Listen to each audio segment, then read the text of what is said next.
अकबर ने अपने दरबार के एक कवि रहीम खान, जो अकबर के संरक्षक बैराम खान के पुत्र थे, उन रहीम खान को कहा कि रहीम खान, आप महाराणा प्रताप के खिलाफ लड़ने के लिए मेवाड़ जाओ। रहीम खान ने अकबर को कहा, अकबर तेरा दिमाग खराब है, मैं कवि आदमी, कविताएं लिखता हूं, तू जानता है महाराणा प्रताप चीज क्या है, साम्राज्य ले लेगा वो, और जहां पर तू मान सिंह, आसफ खान, साबाज खान नहीं टिक पाए, वहां मैं क्या टिक पाऊंगा यार, और कहीं मजाक कर दी ना तो मैं मर जाऊंगा। पर साहब ऑर्डर ऑर्डर होता है, बादशाह का आदेश था, जाना जाना है। पर रहीम खान ने कहा, साहब चला जाऊंगा पर एक शर्त पर, मेरे बीवी बच्चों को साथ लेके जाऊंगा, खुदा न खास्ता कोई अंतिम सांसें वहीं गिरनी पड़े तो कम से कम अपने टाबरों की शक्ल देख के तुम। अकबर ने कहा, तू चला जा, ले जा बीवी बच्चों को साथ ले जा। रहीम खान जी अपने परिवार को लेकर आ गए। तो रहीम खान जी ने कहा, महाराणा प्रताप किधर है? तो बोला, महाराणा प्रताप किधर है साहब? कुंभलगढ़ की तरफ। बोला, अपने उदयपुर की तरफ चलो। और उदयपुर में भी एक जगह थी शेरपुर, वहां पर पहाड़ियों के ऊपर अपना कैंप डाल लिया, और किसी भी मेवाड़ के सैनिक को कुछ नहीं कहते। उल्टा यूं कहीं कोई मेवाड़ का सैनिक मिल जाता तो उसको राम रूमी और करते, और कहते कि महाराणा प्रताप को प्रणाम बोलना बोलना, रहीम खान जी ने याद किया था आपको। एक दिन राजकुमार अमर सिंह वहां से गुजर रहे थे, और राजकुमार अमर सिंह ने वहां से गुजरते समय देखा कि ऊपर पहाड़ी पर किसी ने नई मुगल चौकी स्थापित कर दी। अमर सिंह ने अपने साथ वाले सैनिकों को कहा, ये चौकी किसकी है? तो बोला, साहब ये चौकी तो एक नया मुगल सेनापति आया, रहीम खान उसकी चौकी है।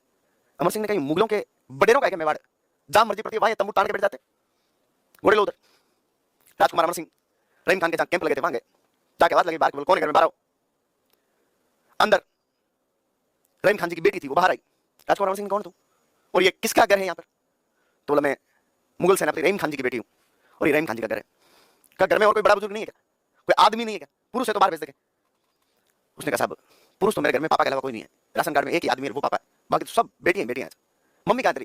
बोले, मम्मी बाहर गए। वो कहते रहीम खान की वो जो बेटियां थी उनको अमर सिंह ने गिरफ्तार कर लिया। चलो बेटियां चाहिए होगी, तुम्हारा पापा आके अपने आप बात कर लेगा। वहां से निकले, उन्हें लेकर अपने कैंपों में पहुंचे, और महाराणा प्रताप ने कहा, बोला, अमर सिंह ये कौन है? ये बुरके पहनाई हुई महिला है, कहां से लाए तू? बोल, पापा वो एक नया मुगल कमांडर है रहीम खान, तो अब यहाँ शेरपुर में कैंप डाल के बैठ गया, अब मैं उसके परिवार को ले आया हूं, और अपने आप आएगा बात करेगा, यहाँ क्यों बैठा? प्रताप ने कहा, बेटा मेवाड़ के शिशोदियाओं के रक्त में इतना पानी नहीं है कि हम किसी के घर की बहन बेटियों की आड़ में हमला करें। मेवाड़ का गौरव हमेशा यह रहा है कि धर्म और महिलाओं की सुरक्षा करना। बेटी चाहे दुश्मन की हो, इज्जत अपनी बेटी के बराबर होनी चाहिए। महाराणा प्रताप ने अमर सिंह को कहा, अमर सिंह इनको वापस छोड़ गया बेटा, और एक लेटर लिखा रहीम खान जी के नाम। रहीम खान जी बोला, रहीम खान जी माफी चाहता हूं, अमर सिंह बच्चा था, इसे पता नहीं था, पर मैं आपको इस बात के लिए आश्वस्त करता हूं कि आपकी बेटियां उतनी ही पवित्र है जितनी आपके घर में थी। आपकी बेटियों ने मेरे घर में वैसा ही अनुभव किया होगा जैसा वो अपने घर में करती है। लड़कियां वो लेटर लेकर वहां से चली गई, अमर सिंह उन्हें छोड़ के आए। शाम को रहीम खान जी घर आए, रहीम खान जी का बेटा क्या हाल चाल है? एक बेटी ने अंदर से लाकर लेटर दिया, रहीम खान ने लेटर पढ़ा। रहीम खान की आंखें भरी गई सब, कि दुश्मन कितना मजबूत हो सकता है कि वो अपनी दुश्मन की बेटी को भी सम्मान की नजर से देख रहा है। मैं कहता हूं सब, हम उन महंतम महाराणा प्रताप के वंशज हैं, हम उन महंतम दुर्गादास राठौड़ के डिसेंडेंट्स हैं इस मिट्टी के। हमारे कभी पूर्वजों में दुर्गादास राठौड़ और महाराणा प्रताप जैसे लोग हुए जिन्होंने अपनी दुश्मन की बेटी को भी गलत नजर से नहीं देखा, जिन्होंने अपनी दुश्मन की बेटी को भी अपने घर की इज्जत की तरह संभाला। सोचिए आप उस समय के समाज में महिलाओं की कितनी रेस्पेक्ट रही होगी। आज देखते हैं कि महिलाओं के बलात्कार हो जाते हैं। बलात्कार करने वाला कोई मोहल्ले का था, कोई रिश्तेदार था, कोई घर का नौकर था, तब लगता है कि नैतिकता कितनी गिरी है। हम उस समाज के रहने वाले लोग हैं, हमारे पूर्वज वो थे जिन लोगों ने अपनी दुश्मन की बेटियों की रेस्पेक्ट की है, अपन अपने घर की नहीं कर पा रहे। अपनी नैतिकता में कितना गिरावट हुई है, अपनी मोरलिटी मर चुकी है। कभी सोचिए कि हम हमारे पूर्वजों की तुलना में आज कहां एग्जिस्ट कर रहे हैं। ध्यान रखना, मॉडर्निटी का मतलब कोई डोमिनोज का पिज्जा खाना, या कोई रेंगलर लिवाइस की जींस पहनना, या कोई एडिडास नाइकी के जूते पहनना नहीं है।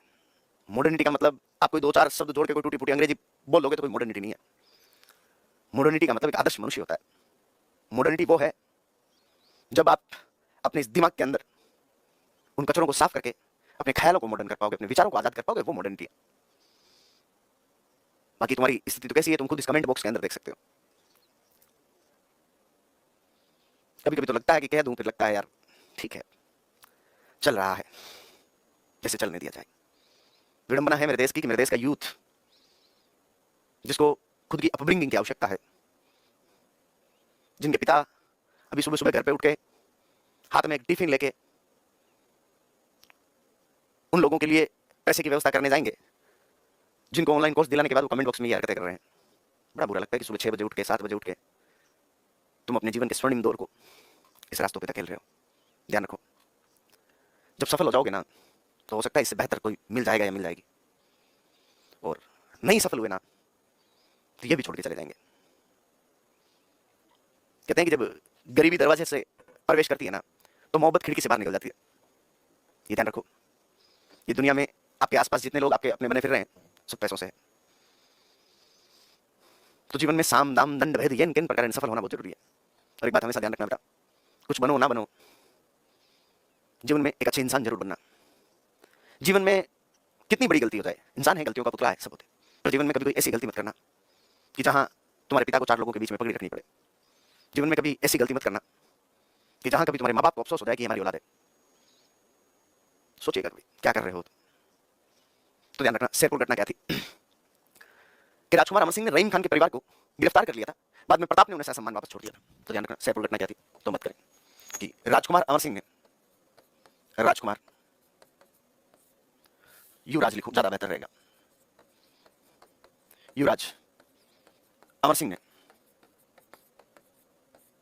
युवराज अमर सिंह ने मुगल सेनापति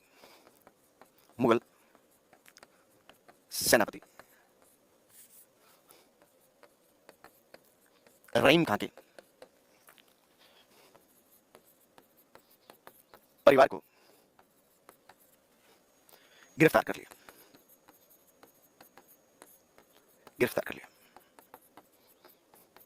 प्रताप ने उन्हें सहज सम्मान वापस लौटा दिया। प्रताप ने उन्हें सहज सम्मान वापस लौटा दिया। कहते हैं रहीम खान जी ने अपनी किताब में लिखा था कि धर्म रेसी खबजासी खुरासान, कि ये धरा रहेगी, ये धर्म रहेगा, ये खुरासान से आए हुए मुगल यहां पर खत्म हो जाएंगे, न तो इस धरा को मिटा पाएंगे न इस धर्म को मिटा पाएंगे। रहीम खान जी भी यहां से वापस लौट गए। तो अकबर ने इस बार अपने सबसे बेहतरीन कमांडर सुल्तान खां को महाराणा प्रताप के खिलाफ भेजा। अकबर के पास अंतिम कोई ऑप्शन बचा था तो सुल्तान खां बचा था, और सुल्तान खां यहाँ आए और सुल्तान खान ने मेवाड़ की सीमाओं पर 4 चौकियां स्थापित कर दी, दिवेर, देवरी, देसुरी और देवल। क्योंकि उस समय राजस्थान के खूब सारे से राजा, जैसे मारवाड़ के चंद्रसेन, सिरोही के सुल्तान, डूंगरपुर के आस्करण, ईडर के नारायण दास, जालोर के ताज, ऐसे खूब सारे से राजा अकबर के खिलाफ लड़ रहे थे। और सुल्तान खां को लगा कि अगर इन सब राजाओं ने आपस में गठबंधन बना लिया, आपस में अलायंस बना लिया, तो अकबर के लिए जीना दूभर कर देंगे। तो उसने मेवाड़ की सीमाओं पर 4 चौकियां बनाई ताकि इनमें से कोई भी व्यक्ति महाराणा प्रताप से संपर्क करने की कोशिश नहीं करे और ये आपस में एक अलायंस बिल्ड नहीं कर पाए। अमर सिंह को ये पता चला। अमर सिंह ने महाराणा को कहा कि पापा, नया सेनापति आया सुल्तान खान, हर जगह टोल टैक्स लगा के बैठ गया, और आपको तो मैं कहीं पर अटैक करके एक आधी चौकी को उड़ा दूं।